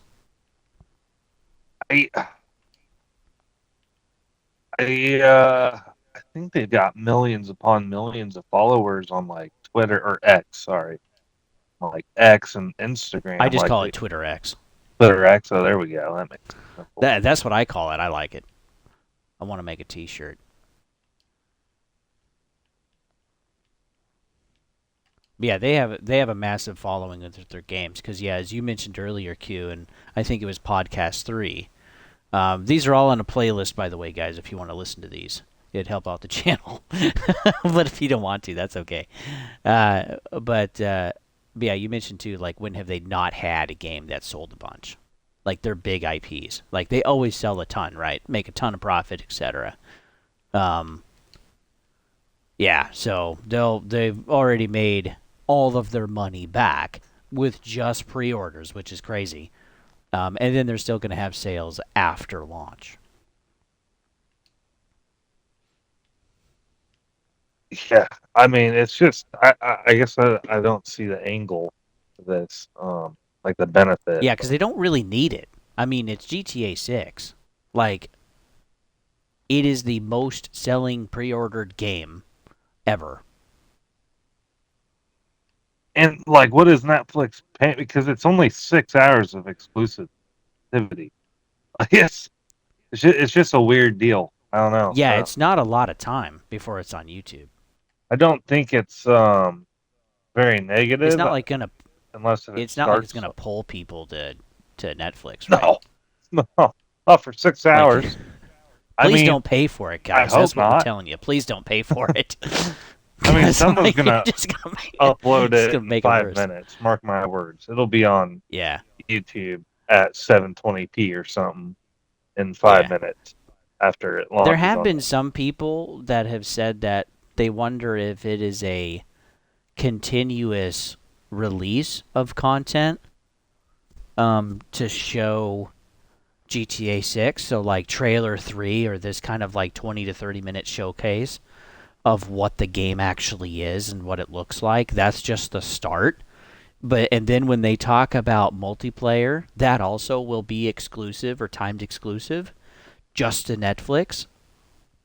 And then they'll talk about the multiplayer, or if there's like upcoming DLCs or like big updates to the game. Like Netflix will get it all first for the foreseeable future, for the game.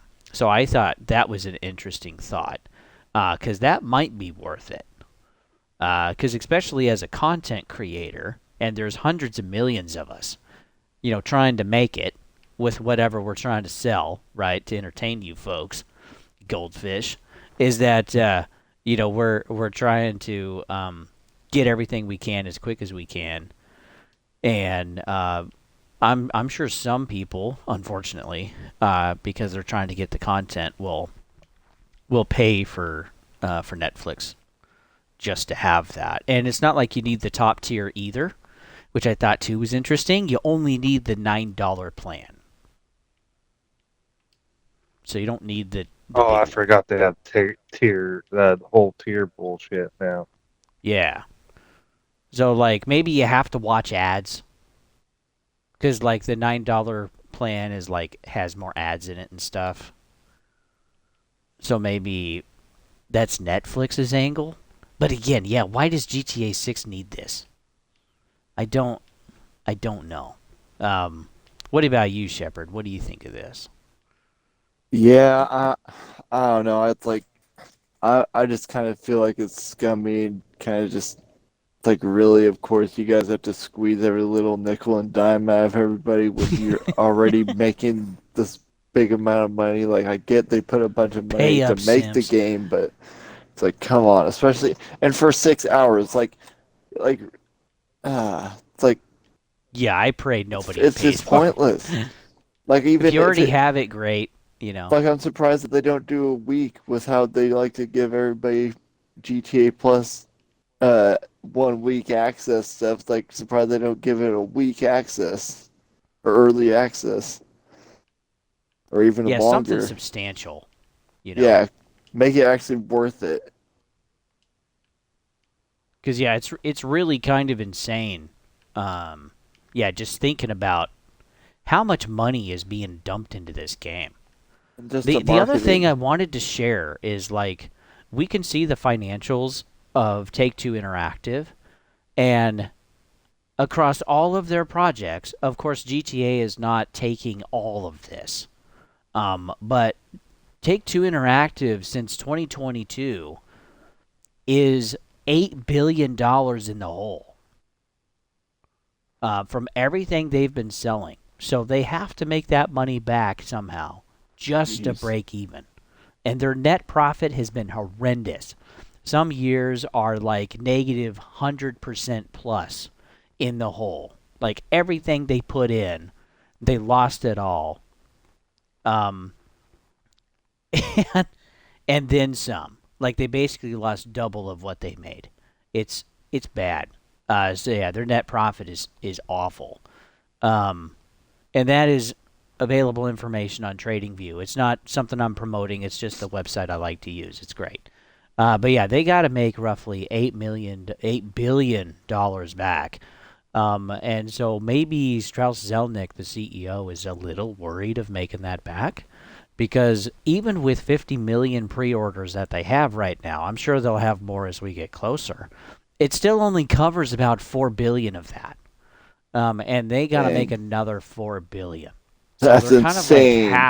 halfway there for like GTA 6 is already profitable, right? Because it only cost 2 or 3 billion to make the game, which is still crazy. Like that is our first quadruple A game. Because we're in the billions now, which is nuts. But to make the company profitable, they need another $4 billion. And that's a lot. That shows too that the other projects they're not really making that much money, at least as of right now in the 2020s. So yeah, their profit's really bad. Their net profit is horrible. They still have debt too as a company that they have to pay back. They have a lot of assets that they can use, but of course you don't want to sell them because that's what you're using to make money in the first place. So I think GTA 6 needs to be a bigger hit than we initially thought. And could they get 100 million copies sold? Probably. But how quickly could they sell that 100 million? I don't know. I think people that are basically excited about it have already pre-ordered, and I don't know if we're going to have GTA 5 levels of sales over the coming decade. You know what I mean? I just And I don't don't know how see their it. I don't know how their multiplayer is going to be. Of course, that will make them some money too. Um, but yeah, I mean, 8 billion just to break even. That's a lot. I don't know. What do you guys think? Yeah, it's like that's insane. 4 billion that they still need to make. And like I you said, I Yeah, feel like just the to make the people company profitable. The game's profitable, but yeah, it's a lot of money. like I feel like you said just now, it's like the people who are excited and super GTA fans, already pre-ordered the game, but I feel like, people like myself who did put in a lot of time to GTA Online and play GTA 5, whether it's the no physical disc aspect or the whole uh, confirmation, I believe, if not just rumors about how you're going to have to actually upload a government issue photo ID to play online in GTA. It might just be online, hopefully not the single player as well, but yeah, Some just with, countries you will need to do that. That is the UK and Australia right now. So that's for the if you whole do game. live in those places, yes, you will have to upload a government ID. That is law right now in those countries.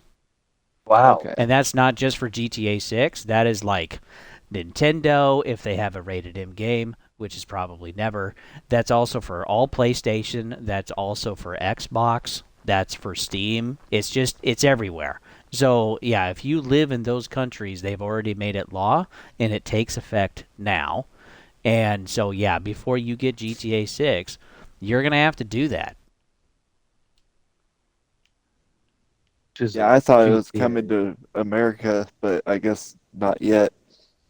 Yeah, America is working through the legislature right now, but it's currently not law. It's Okay. just a bill that still has to be approved by the president, whoever that is when it gets there. I mean, maybe that'll do Call of Duty a lot of good. Get their original fan base back. Oh fuck yeah, man! Yeah, there could be a silver lining to this. It Yes. kind of could be nice. All right. Your Well, mom's a good. bitch. I fucked her last night. It's I'm like, in my okay. late 20s, so I'm 36. bring it on. pushing 50 pretty soon. And I'm still gonna freaking be there with Call of Duty 37, trying to do my Black best Ops to keep up. 86. Yeah. Welcome to the new millennia, Call of Duty 1. Oh my gosh, they're starting over. Yeah, the name was too big on the box. We couldn't The afford cost. it. But yeah, I think that's an interesting thing too to think about is like rated M, because this isn't even rated A. Yeah. This is just And making sure that you're an adult playing a rated 17 game. Now in the UK, they have PEGI 18 instead of 17 like here with the ESRB in the States. And there are a few other countries that do that too. But I do think what this is going to do is that people like all of us are going to say, no, I don't want to have my personal information or face or whatever or government ID on someone else's third-party server that can be hacked, which is likely to happen. I'm sure they're just rubbing their hands right now. Yeah, I can't freaking wait, baby, to hack them freaking servers. I'm not excited for that either. So I don't think some players are going to do it. And so companies, developers, their way around the problem is like, well, let's remove the curse words. Let's remove the blood. We can have the camera pan to the character that's watching the horrific scene instead of actually watching the horrific scene itself. And so, yeah, they could get kind of creative with having a more like PG-13 rating instead of rated M. And a lot of the big IPs today, they're all rated M.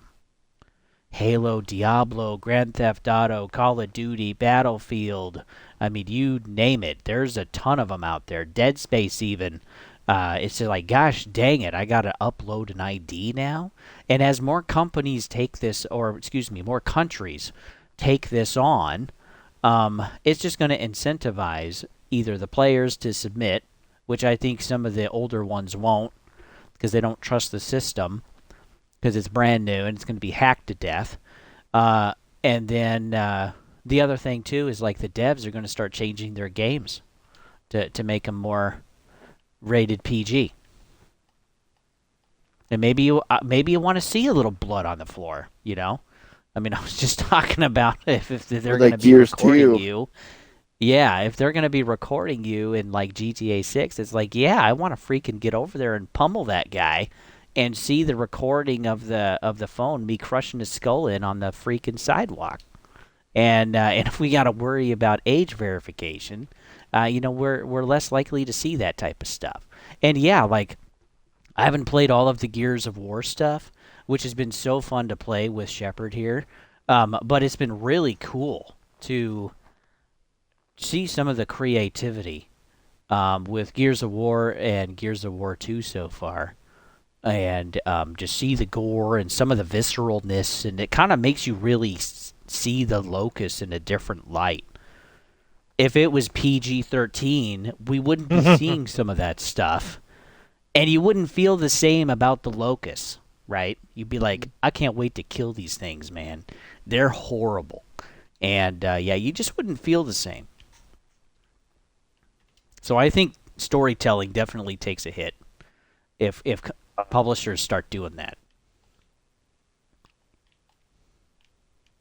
So I don't know. Any other thoughts, guys? Go for it.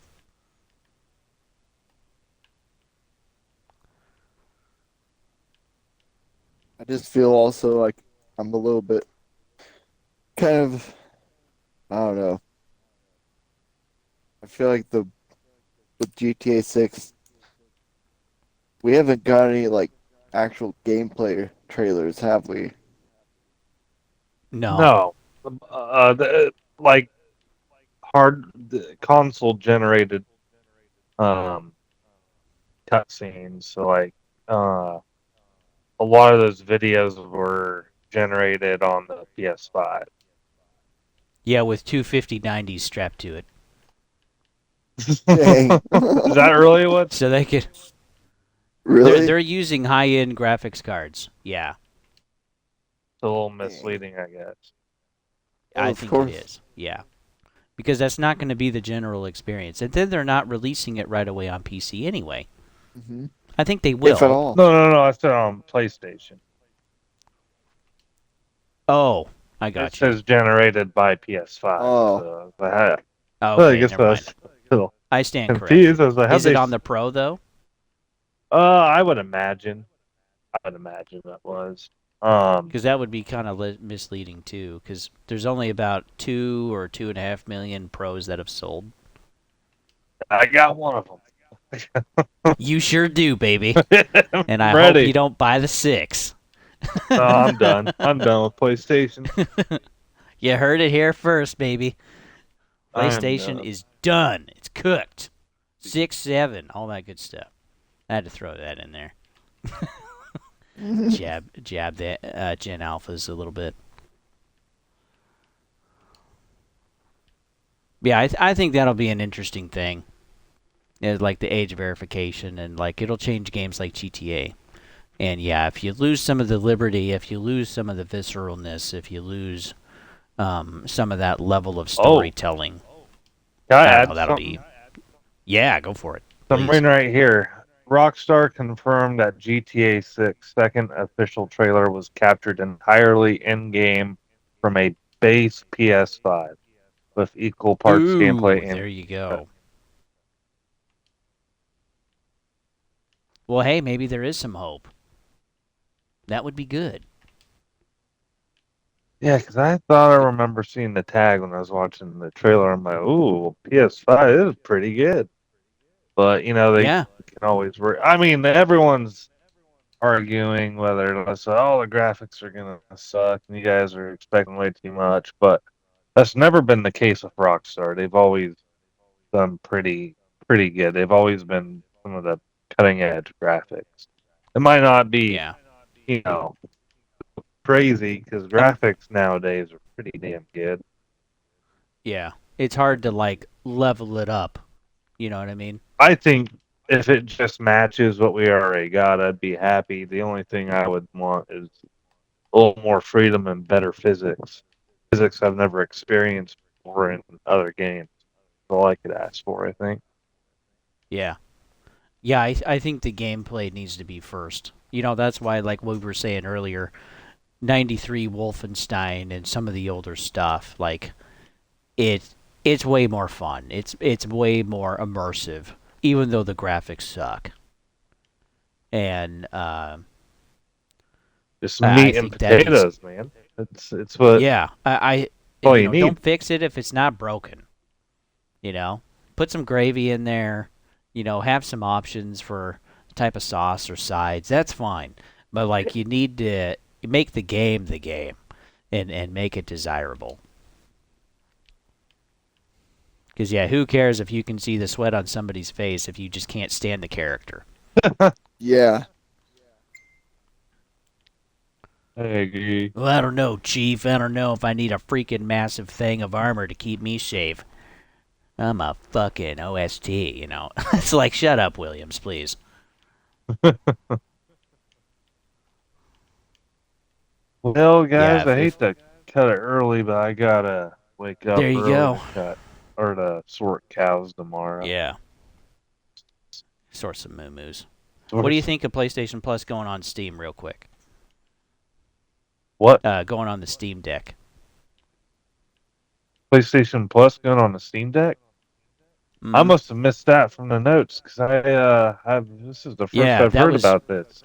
yeah, that was confirmed. It is on the podcast if you want to listen to it. But well, no, I guess I'm editing that part out. Never mind. I'm a liar. But yeah, it was confirmed last week that PlayStation Plus, like as an app, is going to be on the Steam Deck, so you can download that and then you can have access to those games, which I think makes it interesting because a lot of the first parties they make it to PlayStation Plus anyway after about 12 months. And so you could just wait 12 months while you're playing other stuff.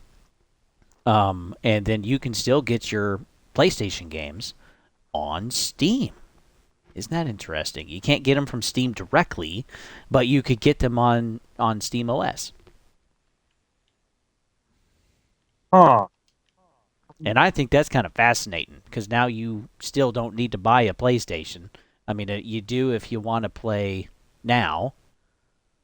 But yeah, if we start kind of making these crossover apps, where again, like I've been saying, the hardware doesn't matter, then you can still get these quote exclusives on in more places, and therefore they're not really exclusive. So from what we have heard, it's still not official by Sony yet. But the hard rumor is that PlayStation is no longer going to put their first player games on Steam. They're going to pull those off. The multiplayers, they will still go around at least to Steam, maybe to Xbox, like Marathon or like Marvel Tokon. But the single players will be pulled off of Steam, but then you will still have access on Steam OS through PlayStation Plus at some point. So if you have a PlayStation Plus membership, you'll be able to access all the. So it'll be like Xbox Game Pass, but Yeah. PlayStation. Just yeah, when they put them on there. So you could buy the PlayStation Portal, right, for $250. And then you could start playing your games on PlayStation when they come to PlayStation Plus, or you can buy your Steam Deck or like your Steam machine, I'm assuming in the future, and play your PlayStation exclusives. And this has kind of been my thinking personally, is that even though the exclusives did not sell like maybe PlayStation was expecting, they still made roughly $400 million a year on selling on Steam. But if they're giving you access for a monthly fee, some people still might jump on that. You still can't necessarily buy it, but you can at least like have your equivalent of Game Pass and play the games when they release on the service itself. And then if you have a dual boot or something, then you can have your Steam OS and you can have your Windows and you can have your PlayStation and you can emulate your Nintendo too. And like it's just getting easier to like gain access to these games. It's maybe not the way that we would like, but like I was kind of surprised by that. So anyway, do you have to chew on it for a little bit? I can have Shepard go next. Yeah, I'm trying to find an article on it. Yeah, No, well, I was hearing that from it was either like Spawn Wave or one of the news podcasts. They were talking about that. So it wasn't an article I read. It was one of the bigger like news, or maybe it was the Angry Joe show. I forget which one it was.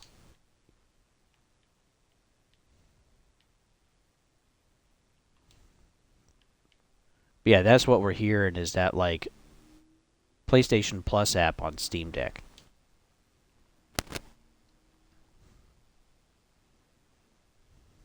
I mean, I think What do you it's think, pretty Shepard? cool.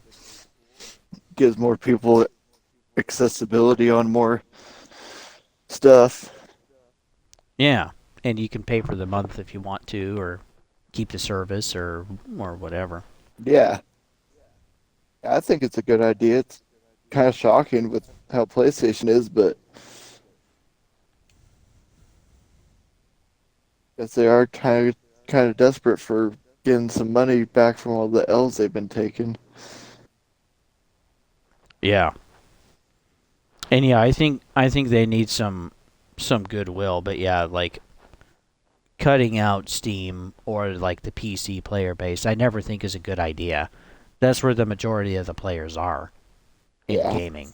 That like the rated M stuff and like the challenging games or like the old IPs like Gears or Resident Evil or whatever. So yeah, if you cut that out, it's like, man, you're cutting out kind of like a lot of sales. Yeah.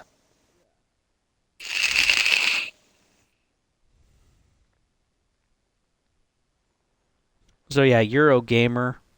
I will link this article down below in the details or whatever that is on YouTube. I'm drawing a blank right now, but a new cloud Steam streaming app that now lets players stream PlayStation games to their Steam Deck and Steam machine without a PlayStation has just opened to a playtest. So they call it Asobi Remote Play, which Asobi is the I think it's the same team that made oh gosh. I'm blanking on the name. But anyway, Asobi is a team at a PlayStation. Oh, never mind. So yeah, Asobi Remote Play, not to be confused with the developers of the same name, has just entered public testing on Steam Deck, Steam Machine, and other Steam OS or Linux devices. Streaming your own PlayStation 4 and PlayStation 5 to a Steam Deck over your home network isn't new. Asobi and similar apps have supported that for a while, before PS Portal even existed. But as spotted by Video Cards, what's new here is PlayStation Plus Premium Cloud Streaming specifically. With an active subscription, you can now pull games straight off of the cloud catalog onto a deck or a Steam machine without a PlayStation 5 anywhere in the equation, which is a genuine step up from what Steam Deck owners have been able to do until now. Well, I'm on it right now. I can access all these games on PC.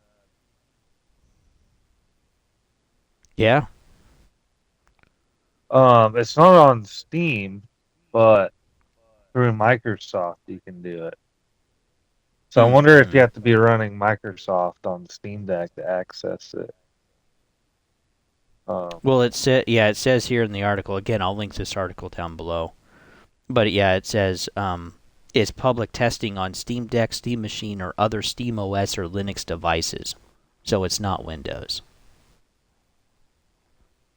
Huh. But yeah, it's just for PlayStation 4 and PlayStation 5. It looks like.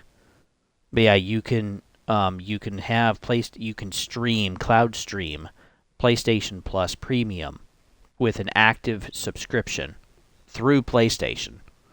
And you can now pull games straight from the cloud catalog onto your Steam OS or Linux device, basically.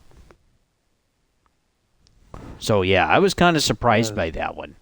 I Really don't know if PlayStation is going to kibosh that or try to, because it sounds like, as I read this, that it's not PlayStation's decision. It's it's some third party called Asobi working on doing that. It's called Asobi Remote Play. And that's no connection with PlayStation's developer. So, yeah. So I think that's interesting. I think it's kind of nice too, because again, we're having more ways to get away from the expensive hardware, which is not going down in price, by the way. It still continued to climb until like 2030.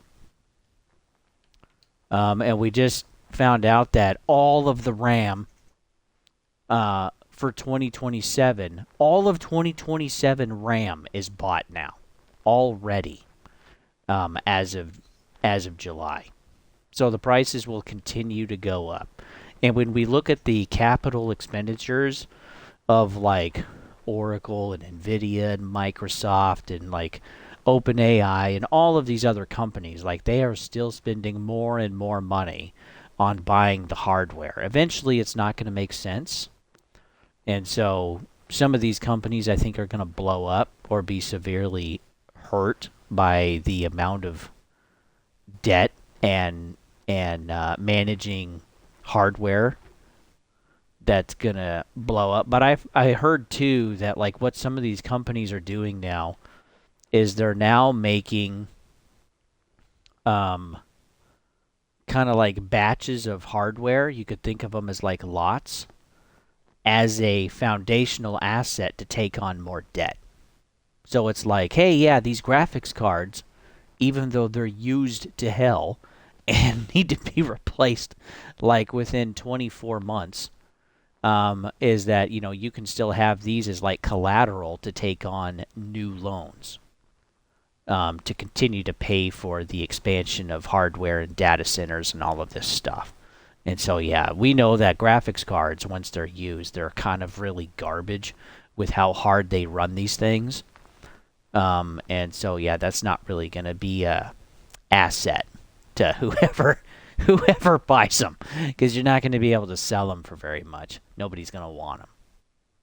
So that's an incident waiting to happen too.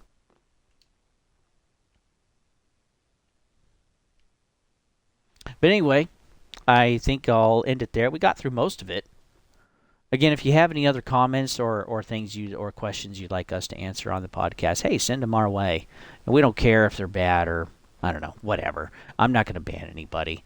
Free speech is a happy thing here. So, yeah, go ahead and leave those in the comments, or you can email me those at gaminggarbage22 at Gmail. And we'll add those to the next podcast, Podcast 6. Thanks for watching. There's other stuff we do on the channel as well, and yeah, for the podcast, I'm always going to try to have all three of us here, and we kind of all have our specialties and experiences in gaming, and so I like it when all three of us can talk about this kind of stuff, because we all kind of have different experiences, or even different stuff that we've heard, or have heard from somewhere else or whatever. So I think we have a pretty well-rounded approach to the gaming industry. And to be fair, we all have our biases too, and I think definitely Q checks me on that, which is great, and that's a healthy thing for the channel. So anyway, thanks for watching, guys. We will see you guys on the next one.